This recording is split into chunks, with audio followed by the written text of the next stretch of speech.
I'm going to show you how to put diesel in your vehicle. Now, the first thing you're going to need to do is you need to get this kiosk right here and make sure you've got your keys out of your car, because you cannot have your car on while getting diesel in the first place. But if you do have a fuel discount card, like the one that I have right here, you just want to hold it for 3 seconds like I've done here. And as you can see, it'll wait a second and it will actually give us our discount, and it'll actually allow us to use our second card right here. You need to use your credit or debit card, and you basically need to tap it or insert it into this thing like so. And once you've actually inserted your card, you can see we'll have 2 options on the screen. You can choose pump 1 or pump 2. Typically on the sign up here, it'll say which pump you're actually on. We're on pump 1, as you can see.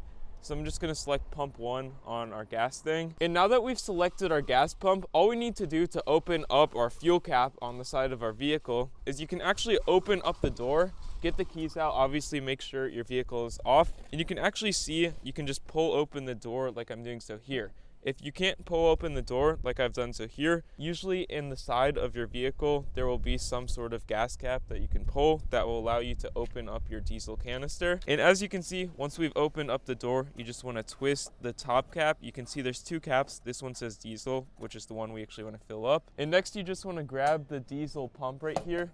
It'll just fill up until it is full and charge you for that amount. When your diesel's done filling up, it should automatically stop when it is full. You can see it is counting on this screen over here. And on the screen, you can actually see both the price and how many liters or gallons of diesel you've actually purchased. And when it's done filling up, it'll automatically stop giving you gas, as you can see. And you just want to pull it out like so, release the hand from the nozzle, and just put it back in the gas gauge like so. That's all you need to do to put diesel in your vehicle. Simply just close up the gas canister once again, close the door, and you should be good to go. That was like $200. So this is our biggest expense of the trip probably. Any comment for the price of the diesel? It's crazy how you went from tutorial to vlog mode.